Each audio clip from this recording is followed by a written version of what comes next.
Assalamualaikum warahmatullahi wabarakatuh. Selamat datang di Bicara Pajak. Bersama saya Faris Sustian.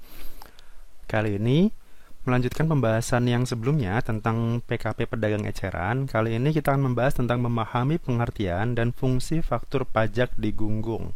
Seperti apa definisinya dan bagaimana pelaporannya di SPT masa PPN. Silakan simak pembahasannya berikut ini. Kita mulai dengan definisinya. Faktur pajak di Gunggung adalah faktur pajak yang tidak diisi dengan nama atau identitas pembeli dan tanda tangan penjual. Faktur pajak jenis ini biasanya digunakan oleh PKP pedagang eceran. Nah, jadi jelas ya, jadi faktur pajak di Gunggung ini biasanya faktur pajak yang tidak sesuai atau tidak sama dengan faktur pajak pada umumnya yang biasanya kita buat melalui aplikasi e-faktur. Kenapa? Karena di faktur pajak yang di Gunggung ini, dia tidak ada identitas pembeli, misalkan nama, alamat, NPWP, dan juga tidak perlu ada tanda tangan penjualnya. Nah, tadi kemudian faktur pajak biasanya ini, faktur pajak di Gunggung itu digunakan oleh pedagang eceran yang seperti yang saya jelaskan di video sebelumnya. Nah, karena faktur pajak di Gunggung ini bisa digunakan atau hanya digunakan berlakunya untuk PKPPE pedagang eceran, maka PKP tidak perlu melaporkan faktur pajak satu persatu, melainkan digabung tanpa adanya identitas dan tanda tangan pembeli. Kalau yang faktur pajak standarnya yang biasa, itu kan kita harus input satu persatu dulu ya di aplikasi e-faktur, kemudian nanti kita submit, dapat approval dari DJP, kemudian ada nomor serinya dan seterusnya. Nah, kalau faktur pajak di Gunggung ini tidak perlu melalui proses seperti itu, jadi cukup langsung dibuat saja, kemudian langsung dilaporkan di ISPT atau sekarang web e-faktur PPN. Nah, sementara perbedaannya dengan faktur pajak yang digabung adalah kalau faktur pajak digabung merupakan faktur pajak yang tidak selalu diterbitkan setiap kali PKP penjual menjual barang atau jasa ke PKP pembeli. Pada kasus ini, faktur pajak digabung itu biasanya akan tercatat secara tergabung dalam faktur pajak periode 1 bulan kalender. Jadi, kalau faktur pajak gabungan itu kan biasanya kita akan membuatnya di akhir penjualan tersebut atau di akhir masa penjualan tersebut.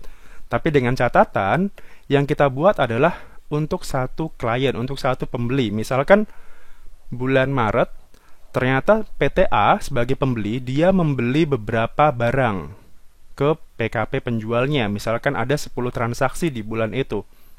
Nah, PKP penjual, dia tidak perlu membuat satu persatu per transaksi tadi, 10 transaksi tadi, tapi boleh menggunakan faktur pajak gabungan. Artinya, boleh dibuat pada saat akhir periode Maret tersebut gitu. Jadi, paling lambat akhir Maret, dia harus membuat faktur pajak gabungan tersebut.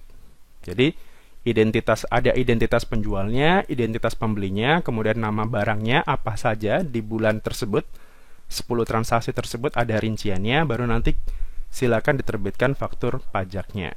Berbeda dengan yang di Gunggung tadi ya, kalau di Gunggung kan dia hanya mengkumpulkan saja bond, register, dan sebagainya untuk nanti dilaporkan langsung di SPT masa. Nah tadi, PKP yang menggunakan faktur pajak di Gunggung adalah PKP yang jenis usahanya adalah pedagang eceran atau yang sifatnya retail. Gitu. Biasanya kalau yang pedagang eceran itu kemarin sudah saya jelaskan di video sebelumnya, itu terkait misalkan kalau penjualannya itu yang terkait penjualan langsung ke konsumen akhir atau biasanya penjualannya yang sifatnya tunai kayak minimarket, kemudian department store kayak Alfamart, Indomart, itu adalah pedagang eceran gitu. Jadi dia langsung menjualnya ke konsumen akhirnya. Maka atas truk mereka, atas bond register mereka, itu dianggap sama dengan faktur pajak yang di Gunggung ini, atau faktur pajak sederhana istilahnya. Oke, jadi ini ya, PKP adalah PKP yang khusus pedagang eceran. Kalau yang PKP biasa, misalkan dia kontraktor, misalkan dia developer, misalkan dia selain pedagang eceran, maka dia tidak boleh menggunakan faktur pajak di Gunggung ini. Dia tetap harus membuat faktur pajak yang standarnya sesuai dengan nomor seri yang diberikan oleh DJP. Nah, kalau untuk formulirnya sendiri, untuk pelaporan di SPT masa PPN itu ada di formulir 1111 AB. Jadi kan kalau PPN itu kan sekarang pelaporannya menggunakan web e-faktur ya. Web e-faktur, Anda login di sana, Anda masukkan install dulu sertifikat elektroniknya, login, kemudian nanti kalau ada pajak masukan silakan klik pre-populated data dan seterusnya. Tapi kalau untuk pelaporan faktur pajak yang digunggung, silakan Anda langsung ke formulir AB di sini, kemudian di bagian B penyerahan dalam negeri, kemudian poin nomor 2 di situ penyerahan dalam negeri dengan faktur pajak yang digunggung. Nah, nanti silakan Anda tinggal isi saja DPP-nya berapa, total penjualan Anda selama 1 bulan bagi pedagang eceran berapa, katakanlah misal 1 miliar gitu DPP-nya. Maka ya berarti kalau 1 miliar PPN-nya kan dikalikan 10% ya, berarti sekitar 100 juta. Gitu. Jadi langsung tidak perlu ada rincian fakturnya di sini. Jadi langsung ditulis aja angka DPP-nya berapa. Tapi kalau misalkan dalam 1 bulan katakanlah ada faktur pajaknya, ada faktur pajak digunggung, ya berarti di sini kan ada A2-nya juga. A2 itu kan berarti kumpulan faktur pajak yang kita keluarkan atau PKP keluarkan sebagai pajak keluarannya. Tapi yang bagian B ini itu diisi apabila Anda tadi ya pedagang eceran yang mengeluarkan faktur pajak digunggung. Nah, dari situ tinggal kita nanti akan ada penyesuaian. Kan kalau PPN itu kan penjualan dikurangi pembelian, pajak masukan dikurangi pajak keluaran dikurangi pajak masukan. Nanti tinggal selisihnya saja dihitung apakah kurang bayar atau lebih bayar. Untuk lebih jelasnya ada di video saya yang lainnya tentang mekanisme penghitungan PPN. Di situ apa itu pengertian pajak keluaran, apa itu pengertian pajak masukan, seperti apa cara pembayarannya, itu sudah saya jelaskan di video saya sebelumnya. Dan juga untuk pelaporan SPT masa PPN-nya juga sudah ada di video channel saya. Itu terkait dengan pelaporan PPN menggunakan web e-faktur, ataupun kalau misalkan Anda kerjasama dengan PJAP, penyedia jasa layanan aplikasi perpajakan, Anda juga bisa silakan lapor menggunakan, bisa melalui online pajak atau melalui PJAP yang lainnya. Nah, di sini data yang tidak ada pada faktur pajak yang digunggung tadi kan ya, paling tidak di situ dia tidak akan ada namanya nama, alamat, NPWP pembeli. Kenapa ya? Karena ini sifatnya sederhana. Nggak mungkin kalau kita misal kita beli di Alfamart misalkan atau Indomaret sebagai PKP pedagang eceran, kita nanti akan langsung ditanya, Pak, NPWP-nya berapa? Nama Bapak berapa? Nomor KTP Anda berapa? Kan nggak mungkin ya. Jadi kalau kita beli misalkan perintilan barang-barang di Alfamart misalkan, itu kan langsung saja ini berapa gitu. Langsung dikasih struknya tanpa ada di situ. Kalau kita perhatikan struk belanja di Alfamart atau Indomart atau yang sejenisnya, itu pasti di situ hanya ada keterangan NPWP penjual, nama penjual, kemudian detail barang, kuantitas, nama barangnya berapa, kuantitasnya berapa, harganya berapa. Di situ kemudian disebutkan barang sudah termasuk PPN. Nah, itu saja yang ada. Jadi item-item itu saja yang ada di faktur pajak digunggung. Dia tidak ada nama pembeli, NPWP pembeli, alamat pembeli, dan juga tanda tangan pembeli ataupun penjual. Dia tidak ada di situ. Oke. Kesimpulannya adalah yang pertama, faktur pajak digunggung adalah faktur pajak yang tidak dilengkapi nama atau identitas pembeli dan tanda tangan penjual. Gitu. Contohnya tadi ya, ada bond, ada struk, ada bond register, ada invoice, dan seterusnya. Kemudian, faktur pajak digabung adalah faktur pajak gabungan yang terbit dari transaksi yang dicatat secara tergabung dalam periode 1 bulan kalender. Jadi kalau faktur pajak gabungan adalah faktur pajak standar yang memiliki nomor seri faktur pajak yang dibuat dalam satu masa untuk satu klien, untuk satu pembeli.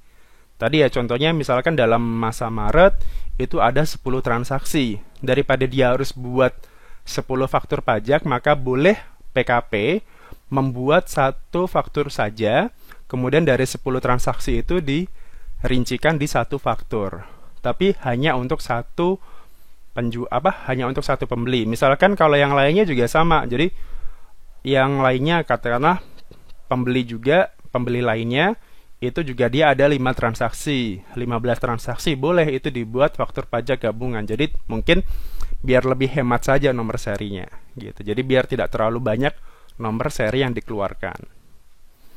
Kemudian perbedaan faktur pajak digunggung dengan faktur pajak digabung ada pada informasi identitas dan tanda tangan pada fakturnya. Tadi ya, kalau faktur pajak gabungan itu sebenarnya faktur pajak biasa, faktur pajak standar yang kita buatnya melalui web atau melalui aplikasi e-faktur. Di situ ada identitas penjual, identitas pembeli, kuantitas barang, nama barangnya, kemudian ada DPP dan PPN-nya, kemudian ada keterangan PPNBM kalau ada, barcode atau QR code penjual dan seterusnya ya. Jadi intinya bentuknya standar sesuai yang berlaku.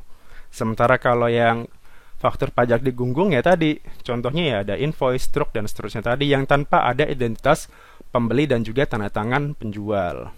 Dan tidak wajib melampirkan atau menyertakan nomor gitu. Kan kalau struk belanja itu kan tidak ada nomornya ya. Kita bisa cek struk belanja kita, itu pasti tidak ada nomornya harusnya gitu.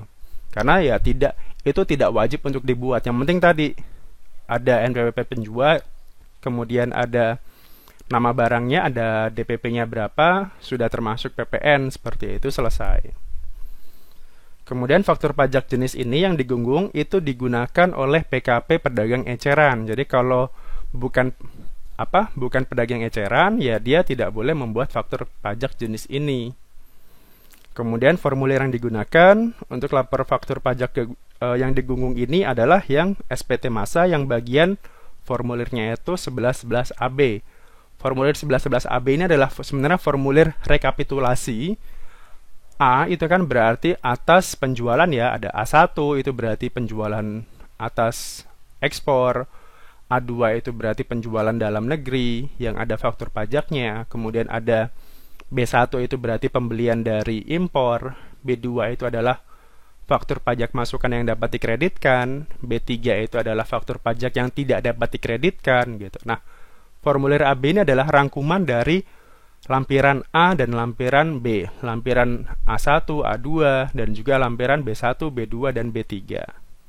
Nah, tinggal di situ di formulir AB-nya itu ada keterangan penyertaan atau penyerahan barang yang ada faktur pajak digunggung. Nah, di situ tinggal kita isi DPP-nya berapa, dasar pengenaan pajaknya berapa, atau dasar penjualan kita berapa, kemudian PPN-nya adalah 10%.